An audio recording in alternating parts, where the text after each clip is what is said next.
श्रीसिद्धकुञ्जिकास्तोत्रम्। शिव उवाच शृणुदेवि प्रवक्ष्यामि कुञ्जिकास्तोत्रमुत्तमम्।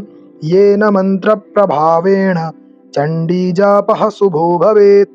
न कवचं नार्गलास्तोत्रं कीलकं न रहस्यकं न सूक्तं नापि ध्यानं च न न्यासो न च वार्चनं। कुञ्जिकापाठमात्रेण दुर्गापाठफलं लभेत्। अतिगुह्यतरं देवि देवानामपि दुर्लभं। गोपनीयं प्रयत्नेन स्वयोनिरिव पार्वती। मारणं मोहनं वश्यं स्तम्भनोच्चाटनादिकं पाठमात्रेण संसिद्ध्येत् कुञ्जिकास्तोत्रमुत्तमम्। अथ मन्त्रः। ॐ ऐं ह्रीं क्लीं चामुण्डायै विच्चे। ॐ ग्लौं हुं क्लीं जूं सः ज्वालय ज्वालय ज्वल ज्वल प्रज्वल प्रज्वल। ऐं ह्रीं क्लीं चामुण्डायै विच्चे। ज्वल हं सं लं क्षं फट् स्वाहा इति मन्त्रः। नमस्ते रुद्ररूपिण्यै नमस्ते मधुमर्दिनि नमः कैटभहारिण्यै नमस्ते महिषार्दिनि नमस्ते शुम्भहन्त्र्यै च निशुम्भासुरघातिनि। जाग्रतं हि महादेवि जपं सिद्धं कुरुष्व मे।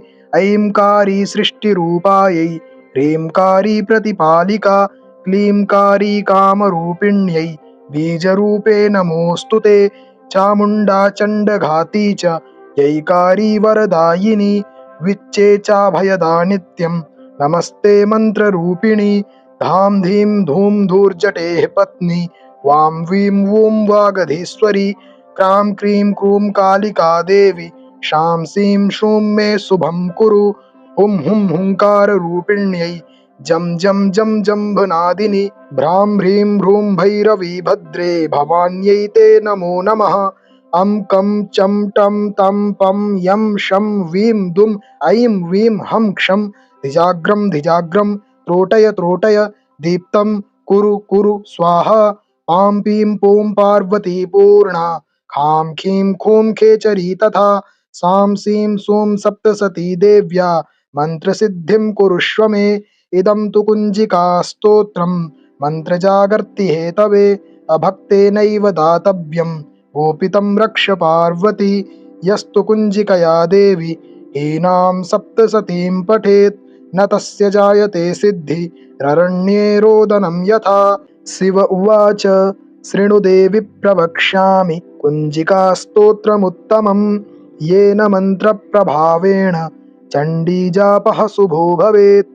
न कवचं नार्गलास्तोत्रं कीलकं न रहस्यकं न सूक्तं नापि ध्यानं च न न्यासो न च वार्चनं। कुञ्जिकापाठमात्रेण दुर्गापाठफलं लभेत्। अतिगुह्यतरं देवि देवानामपि दुर्लभं। गोपनीयं प्रयत्नेन स्वयोनिरिव पार्वती।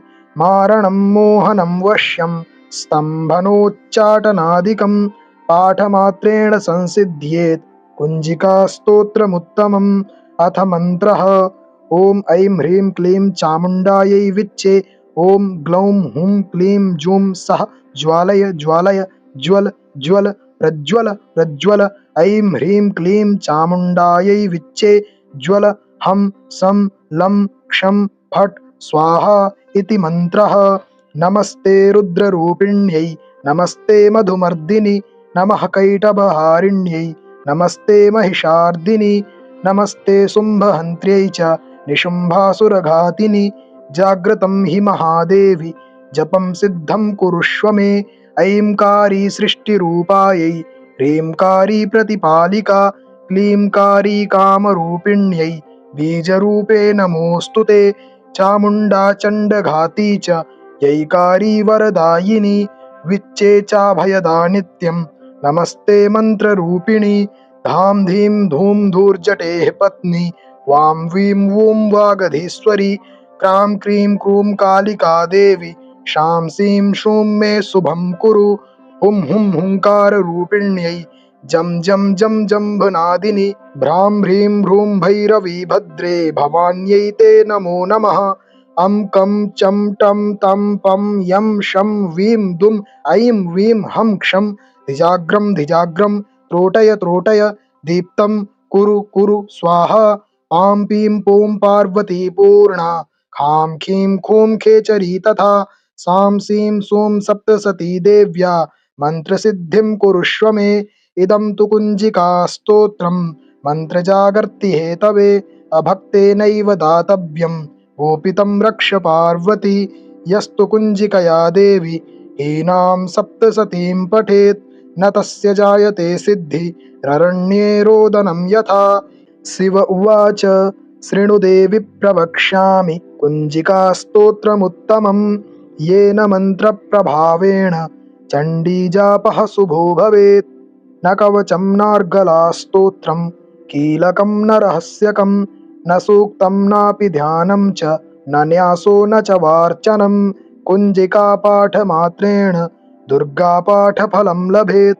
अतिगुह्यतरं देवि देवानामपि दुर्लभं। गोपनीयं प्रयत्नेन स्वयोनिरिव पार्वती। मारणं मोहनं वश्यं स्तम्भनोच्चाटनादिकं पाठमात्रेण संसिद्ध्येत् कुञ्जिकास्तोत्रमुत्तमम्। अथ मन्त्रः। ॐ ऐं ह्रीं क्लीं चामुण्डायै विच्चे। ॐ ग्लौं हुं क्लीं जूं सः ज्वालय ज्वालय ज्वल ज्वल प्रज्वल प्रज्वल। ऐं ह्रीं क्लीं चामुण्डायै विच्चे। ज्वल हं सं लं क्षं फट् स्वाहा इति मन्त्रः। नमस्ते रुद्ररूपिण्यै नमस्ते मधुमर्दिनि नमः कैटभहारिण्यै नमस्ते महिषार्दिनि नमस्ते शुम्भहन्त्र्यै च निशुम्भासुरघातिनि। जाग्रतं हि महादेवि जपं सिद्धं कुरुष्व मे। ऐंकारी सृष्टिरूपायै ह्रींकारी प्रतिपालिका क्लींकारी कामरूपिण्यै बीजरूपे नमोऽस्तु ते। चामुण्डा चण्डघाती च जैकारी वरदायिनी विच्चे चाभयदा नित्यं नमस्ते मन्त्ररूपिणी। धां धीं धूं धूर्जटेः पत्नी वां वीं वूं वागधीश्वरी। क्रां क्रीं क्रूं कालिका देवी शां सीं शूं मे शुभं कुरु। हुं हुं हुंकाररूपिण्यै जं जं जं जम्भनादिनि भ्रां ह्रीं भ्रूं भैरवी भद्रे भवान्यै ते नमो नमः। अं कं चं टं तं पं यं शं वीं दुं ऐं वीं हं क्षं धिजाग्रं धिजाग्रं त्रोटय त्रोटय। दीप्तं कुरु कुरु स्वाहा। आं पीं पौं पार्वती पूर्णा, खां खीं खूं खेचरी तथा। सां सीं सूं सप्तसती देव्या मन्त्रसिद्धिं कुरुष्व मे। इदं तु कुञ्जिकास्तोत्रं मन्त्रजागर्ति हेतवे। अभक्तेनैव दातव्यं गोपितं रक्ष पार्वती।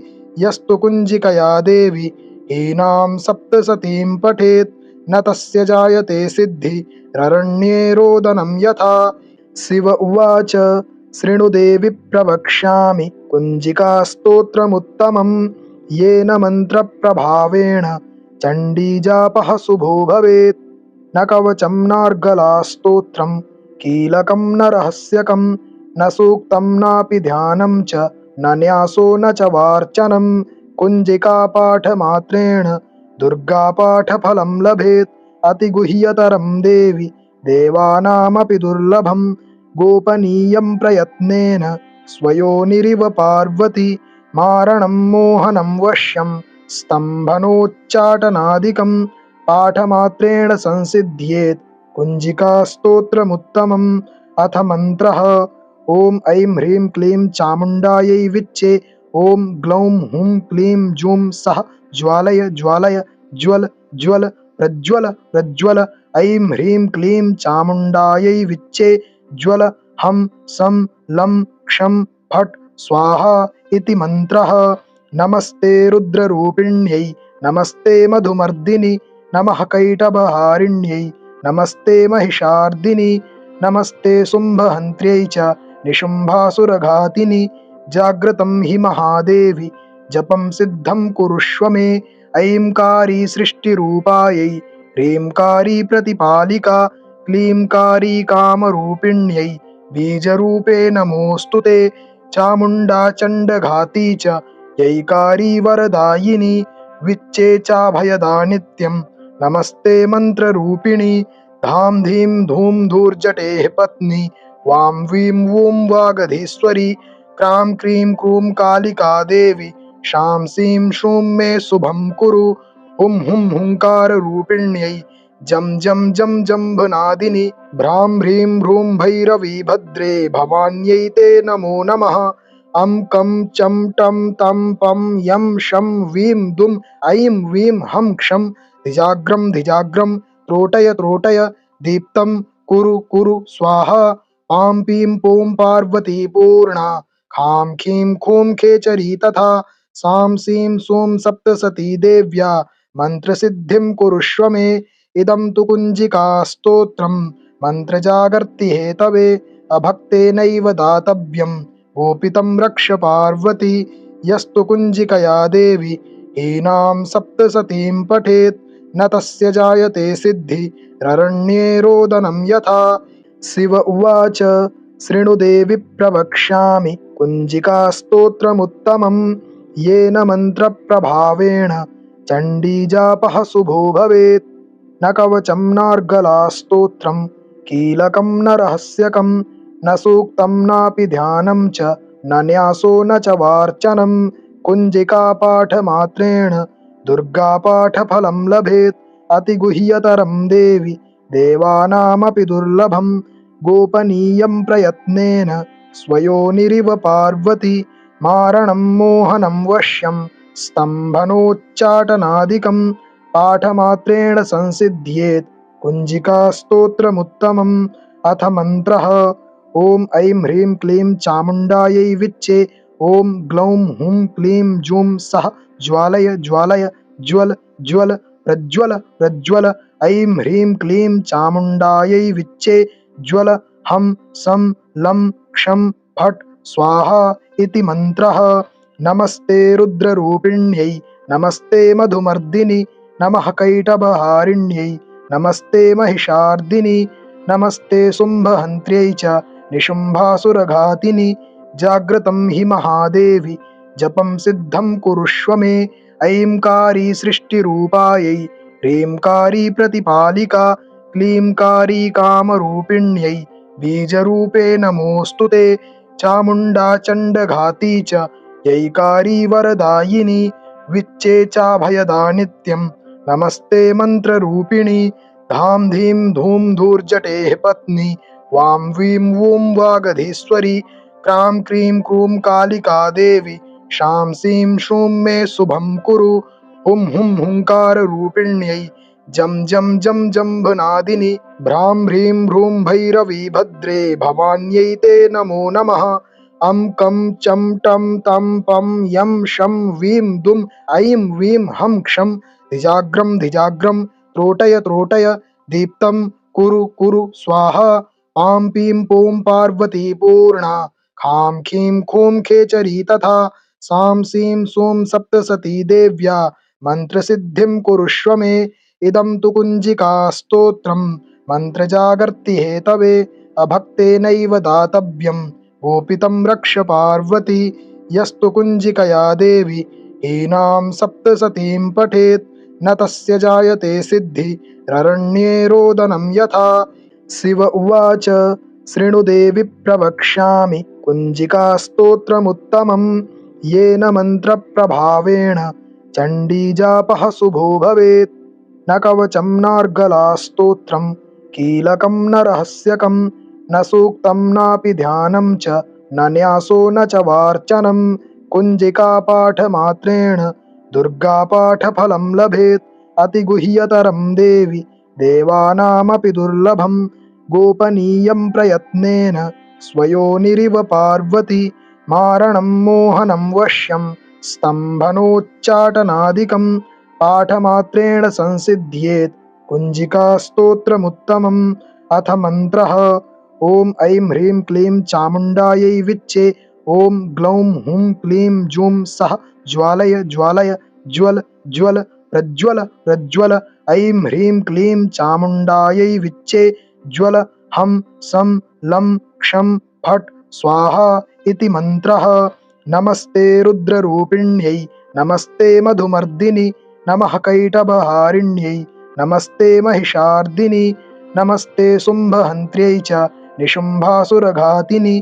जाग्रतं हि महादेवि जपं सिद्धं कुरुष्व मे ऐंकारी सृष्टिरूपायै ह्रींकारी प्रतिपालिका क्लींकारी कामरूपिण्यै बीजरूपे नमोऽस्तु ते चामुण्डा चण्डघाती च यैकारी वरदायिनी विच्चे चाभयदा नित्यं नमस्ते मन्त्ररूपिणी धां धीं धूं धूर्जटेः पत्नी वां वीं वूं वागधीश्वरी क्रां क्रीं क्रूं कालिका देवी शां सीं शूं मे शुभं कुरु हुं हुं हुङ्काररूपिण्यै जं जं जं जम्भनादिनि भ्रां ह्रीं भ्रूं भैरवी भद्रे भवान्यै ते नमो नमः अं कं चं टं तं पं यं शं वीं दुं ऐं वीं हं क्षं धिजाग्रं त्रोटय त्रोटय दीप्तं कुरु कुरु स्वाहा पां पीं पूं पार्वती पूर्णा खां खीं खूं खेचरी तथा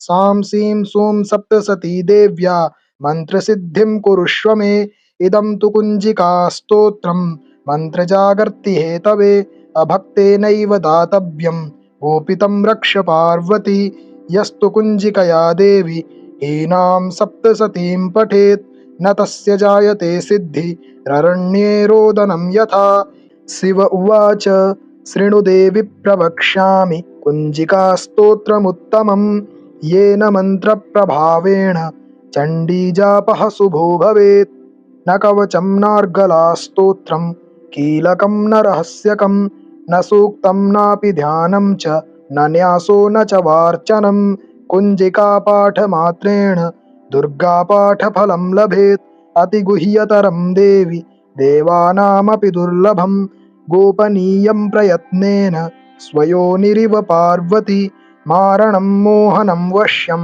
स्तम्भनोच्चाटनादिकं पाठमात्रेण संसिद्ध्येत् कुञ्जिकास्तोत्रमुत्तमम् अथ मन्त्रः ॐ ऐं ह्रीं क्लीं चामुण्डायै विच्चे ॐ ग्लौं हुं क्लीं जूं सः ज्वालय ज्वालय ज्वल ज्वल प्रज्वल प्रज्वल ऐं ह्रीं क्लीं चामुण्डायै विच्चे ज्वल हं सं लं क्षं फट् स्वाहा इति मन्त्रः नमस्ते रुद्ररूपिण्यै नमस्ते मधुमर्दिनि नमः कैटभहारिण्यै नमस्ते महिषार्दिनि नमस्ते शुम्भहन्त्र्यै च निशुम्भासुरघातिनि जाग्रतं हि महादेवि जपं सिद्धं कुरुष्व मे ऐंकारी सृष्टिरूपायै ह्रींकारी प्रतिपालिका क्लींकारी कामरूपिण्यै बीजरूपे नमोऽस्तु ते चामुण्डा चण्डघाती च यैकारी वरदायिनी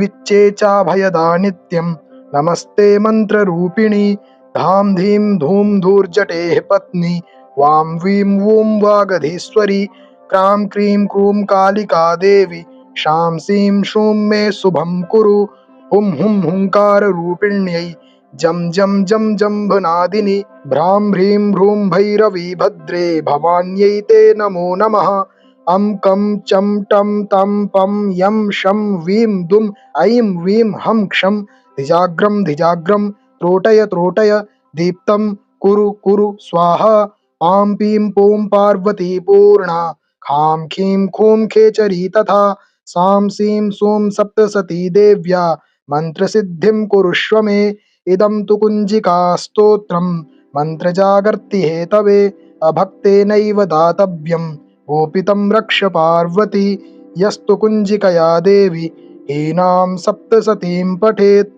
न तस्य जायते सिद्धिररण्ये रोदनं यथा शिव उवाच शृणु देवि प्रवक्ष्यामि कुञ्जिकास्तोत्रमुत्तमं येन मन्त्रप्रभावेण चण्डीजापः शुभो भवेत् न कवचं नार्गलास्तोत्रं कीलकं न रहस्यकं न सूक्तं नापि ध्यानं च न न्यासो न च वार्चनं कुञ्जिकापाठमात्रेण दुर्गापाठफलं लभेत् अतिगुह्यतरं देवि देवानामपि दुर्लभं गोपनीयं प्रयत्नेन स्वयोनिरिव पार्वती मारणं मोहनं वश्यं स्तम्भनोच्चाटनादिकं पाठमात्रेण संसिद्ध्येत् कुञ्जिकास्तोत्रमुत्तमम् अथ मन्त्रः ॐ ऐं ह्रीं क्लीं चामुण्डायै विच्चे।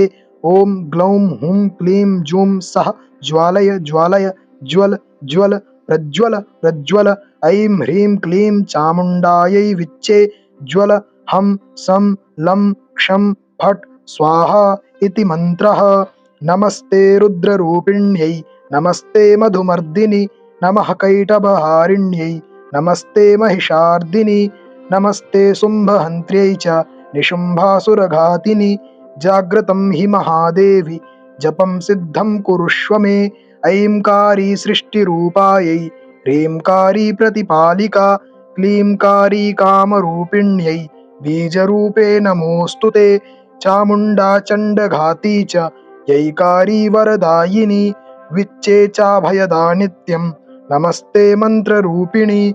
धां धीं धूं धूर्जटेः पत्नी वां वीं वूं वागधीश्वरी। क्रां क्रीं क्रूं कालिका देवी शां सीं शूं मे शुभं कुरु। हुं हुं हुंकाररूपिण्यै जं जं जं जम्भनादिनि भ्रां ह्रीं भ्रूं भैरवी भद्रे भवान्यै ते नमो नमः। अं कं चं टं तं पं यं शं वीं दुं ऐं वीं हं क्षं धिजाग्रं धिजाग्रं त्रोटय त्रोटय दीप्तं कुरु कुरु स्वाहा। पां पीं पूं पार्वती पूर्णा खां खीं खूं खेचरी तथा सां सीं सूं सप्तसती देव्या मन्त्रसिद्धिं कुरुष्व मे। इदं तु कुञ्जिकास्तोत्रं मन्त्रजागर्ति हेतवे अभक्तेनैव दातव्यं गोपितं रक्ष पार्वती। यस्तु कुञ्जिकया देवी हीनां सप्तसतीं पठेत् न तस्य जायते सिद्धिररण्ये रोदनं यथा। शिव उवाच शृणु देवि प्रवक्ष्यामि कुञ्जिकास्तोत्रमुत्तमं येन मन्त्रप्रभावेण चण्डीजापः शुभो भवेत्। न कवचं नार्गलास्तोत्रं कीलकं न रहस्यकं न सूक्तं नापि ध्यानं च न न्यासो न च वार्चनं। कुञ्जिकापाठमात्रेण दुर्गापाठफलं लभेत् अतिगुह्यतरं देवि देवानामपि दुर्लभं। गोपनीयं प्रयत्नेन स्वयोनिरिव पार्वती मारणं मोहनं वश्यं स्तम्भनोच्चाटनादिकं पाठमात्रेण संसिद्ध्येत् कुञ्जिकास्तोत्रमुत्तमम्। अथ मन्त्रः। ॐ ऐं ह्रीं क्लीं चामुण्डायै विच्चे। ॐ ग्लौं हुं क्लीं जूं सः ज्वालय ज्वालय ज्वल ज्वल प्रज्वल प्रज्वल। ऐं ह्रीं क्लीं चामुण्डायै विच्चे। ज्वल हं सं लं क्षं फट् स्वाहा इति मन्त्रः। नमस्ते रुद्ररूपिण्यै नमस्ते मधुमर्दिनि नमः कैटभहारिण्यै नमस्ते महिषार्दिनि नमस्ते शुम्भहन्त्र्यै च निशुम्भासुरघातिनि। जाग्रतं हि महादेवि जपं सिद्धं कुरुष्व मे। ऐंकारी सृष्टिरूपायै ह्रींकारी प्रतिपालिका क्लींकारी कामरूपिण्यै बीजरूपे नमोऽस्तु ते। चामुण्डा चण्डघाती च यैकारी वरदायिनी विच्चे चाभयदा नित्यं नमस्ते मन्त्ररूपिणी। धां धीं धूं धूर्जटेः पत्नी वां वीं वूं वागधीश्वरी। क्रां क्रीं क्रूं कालिका देवी शां सीं शूं मे शुभं कुरु। हुं हुं हुंकाररूपिण्यै जं जं जं जम्भनादिनि भ्रां ह्रीं भ्रूं भैरवी भद्रे भवान्यै ते नमो नमः। अं कं चं टं तं पं यं शं वीं दुं ऐं वीं हं क्षं धिजाग्रं धिजाग्रं त्रोटय त्रोटय दीप्तं कुरु कुरु स्वाहा। पां पीं पूं पार्वती पूर्णा खां खीं खूं खेचरी तथा सां सीं सूं सप्तसती देव्या मन्त्रसिद्धिं कुरुष्व मे। इदं तु कुञ्जिकास्तोत्रं मन्त्रजागर्ति हेतवे अभक्तेनैव दातव्यं गोपितं रक्ष पार्वती। यस्तु कुञ्जिकया देवी हीनां सप्तसतीं पठेत् न तस्य जायते सिद्धिररण्ये रोदनं यथा। शिव उवाच शृणु देवि प्रवक्ष्यामि कुञ्जिकास्तोत्रमुत्तमं येन मन्त्रप्रभावेण चण्डीजापः शुभो भवेत्। न कवचं नार्गलास्तोत्रं कीलकं न रहस्यकं न सूक्तं नापि ध्यानं च न न्यासो न च वार्चनं कुञ्जिकापाठमात्रेण दुर्गापाठफलं लभेत् अतिगुह्यतरं देवि देवानामपि दुर्लभं गोपनीयं प्रयत्नेन स्वयोनिरिव पार्वती मारणं मोहनं वश्यं स्तम्भनोच्चाटनादिकं पाठमात्रेण संसिद्ध्येत् कुञ्जिकास्तोत्रमुत्तमम् अथ मन्त्रः ॐ ऐं ह्रीं क्लीं चामुण्डायै विच्चे ॐ ग्लौं हुं क्लीं जूं सः ज्वालय ज्वालय ज्वल ज्वल प्रज्वल प्रज्वल ऐं ह्रीं क्लीं चामुण्डायै विच्चे ज्वल हं सं लं क्षं फट् स्वाहा इति मन्त्रः। नमस्ते रुद्ररूपिण्यै नमस्ते मधुमर्दिनि नमः कैटभहारिण्यै नमस्ते महिषार्दिनि नमस्ते शुम्भहन्त्र्यै च निशुम्भासुरघातिनि जाग्रतं हि महादेवि जपं सिद्धं कुरुष्व मे ऐंकारी सृष्टिरूपायै ह्रींकारी प्रतिपालिका क्लींकारी कामरूपिण्यै बीजरूपे नमोऽस्तु ते चामुण्डा चण्डघाती च यैकारी वरदायिनी विच्चे चाभयदा नित्यं नमस्ते मन्त्ररूपिणी धां धीं धूं धूर्जटेः पत्नी वां वीं वूं वागधीश्वरी क्रां क्रीं क्रूं कालिका देवी शां सीं शूं मे शुभं कुरु हुं हुं हुङ्काररूपिण्यै जं जं जं जम्भनादिनि भ्रां ह्रीं भ्रूं भैरवी भद्रे भवान्यै ते नमो नमः अं कं चं टं तं पं यं शं वीं दुं ऐं वीं हं क्षं धिजाग्रं धिजाग्रं त्रोटय त्रोटय दीप्तं कुरु कुरु स्वाहा आं पीं पूं पार्वती पूर्णा खां खीं खूं खेचरी तथा सां सीं सूं सप्तसती देव्या मन्त्रसिद्धिं कुरुष्व मे इदं तु कुञ्जिकास्तोत्रं मन्त्रजागर्ति हेतवे अभक्तेनैव दातव्यं गोपितं रक्ष पार्वती यस्तु कुञ्जिकया देवी हीनां सप्तसतीं पठेत् न तस्य जायते सिद्धिररण्ये रोदनं यथा।